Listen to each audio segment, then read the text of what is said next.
ஓம் சாந்தி. 29/12/2023 இன்றைய முரளியின் வரதானம். எல்லைக்குட்பட்டதிலிருந்து விலகி இருந்து அனைவருக்கும் தன்னுடையவர் என்ற உணர்வை ஏற்படுத்தக்கூடிய அனுபவி மூர்த்தி ஆகுக.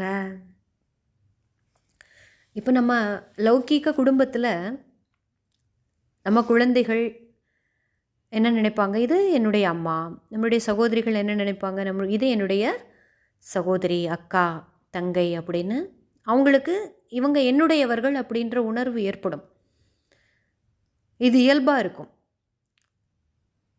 ஆனால் பாபா சொல்கின்றார், நீங்கள் இப்பொழுது அப்படிப்பட்ட மனோஸ்திதியை கொண்டுட்டு வரணும்.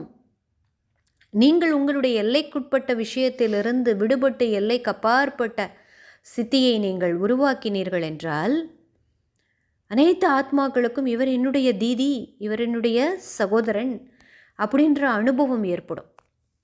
அப்படிப்பட்ட அனுபவி மூர்த்தியாக ஆகுங்கள்ங்கிறார். எவ்வாறு அனைவரின் மனதிலும் என்று வெளிப்படுகிறதோ அவ்வாறு அனைவரின் மனதிலும் இவர் என்னுடையவர், எல்லையற்ற சகோதரர் அல்லது சகோதரி, தீதி, தாதி என்று வெளிப்பட வேண்டும். இப்போ பாருங்க, நமக்கு தாதிகளை பார்க்கும் பொழுது இவர் என்னுடைய தாதி அப்படின்ற எண்ணம் உருவாகுது. அதுபோல பாபா சொல்கின்றார், உங்களுடைய மனோஸ்திதி, உங்களுடைய அனுபவம் எந்த அளவுக்கு உயர்ந்ததாக இருக்கணும் அப்படின்னா மற்ற அனைவருக்கும் இவர்கள் என்னுடைய தீதி, இவர்கள் என்னுடைய தாதி அப்படின்ற உணர்வு ஏற்படும் வகையில் உங்களுடைய ஸ்திதி இருக்கணும். எங்கு வேண்டுமென்றாலும் இருக்கலாம். நீங்கள் எங்கே வேணால் இருக்கலாம், எந்த சென்டரில் இருக்கலாம், எந்த ஜோனில் கூட இருக்கலாம். ஆனால் எல்லையற்ற சேவைக்கு நிமித்தமாக இருக்கிறீர்கள். நம்ம எப்படிப்பட்ட சேவை செய்தாலும் நம்ம எப்படி பார்க்கணும்? அலௌகீகத்தில் வந்த பிறகும் கூட இந்த சென்டரை சார்ந்தவன் நான், இந்த ஜோனை சார்ந்தவன் நான், இந்த ஆத்மாவிற்கு நான் நிமித்தமாயிருக்கிறேன், அந்த ஆத்மாவிற்கு நிமித்தமாயிருக்கிறேன் அப்படின்னு எல்லைக்குட்பட்டதில் போயிடாதீங்க. அலௌகீகத்துக்கு வந்த பிறகு திரும்பவும் எல்லைக்குட்பட்டதில் போயிடாதீங்கிறாரு பாபா. யாருக்கு எந்த சேவை செய்தாலும் நீங்கள் எல்லையற்ற சேவைக்கு நிமித்தமாக இருக்கிறீர்கள் அப்படின்ற பாவம் வேண்டும். எல்லைக்குட்பட்டதிலிருந்து விலகி இருந்து எல்லைக்கு அப்பாற்பட்ட பாவனை, எல்லையற்ற சிரேஷ்ட விருப்பம் வைப்பது தான் தந்தையை பின்பற்றுவதாகும். இப்பொழுது இதனை நடைமுறையில் அனுபவம் செய்யுங்கள் மற்றும் செய்வியுங்கள்.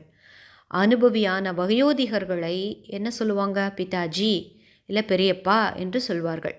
அதே போல எல்லையற்ற அனுபவிகளை, அதாவது அனைவரும் தன்னுடையவர் என்று உணர்வார்கள். யாரொருவர் எல்லையற்ற அனுபவியாக இருக்கிறாங்களோ அவங்கள மற்றவர்கள் எப்படி உணர்வாங்க அப்படின்னா தன்னுடையவர் அப்படின்னு உணர்வாங்க. இப்போ சிவானி தீதி பார்த்திங்கன்னா எல்லாருமே தீதிங்கிறாங்க. பிரம்மகுமாரிகள் மட்டும் கிடையாது, மற்ற ஆத்மாக்கள் கூட எப்படி சொல்கிறாங்க? சிவானி தீதி, என்னுடைய தீதி அப்படின்ற உணர்வு வருது. அப்போ அப்படிப்பட்ட அனுபவியாக நாம் ஆகும் பொழுது மற்ற எல்லாருமே அந்த அனுபவி ஆத்மாக்களை தன்னுடையவர் அப்படின்னு உணர்வாங்க. எனவே பாபா சொல்கின்றார், எல்லைக்குட்பட்டதிலிருந்து விலகி இருந்து எல்லைக்கு அப்பாற்பட்டவர் அப்படின்ற உணர்வில் நாம் இருக்கும் பொழுது அனைவருக்கும் இவர்கள் தன்னுடையவர் அப்படின்ற உணர்வை ஏற்படுத்த முடியும். நன்றி பாபா. ஓம் சாந்தி.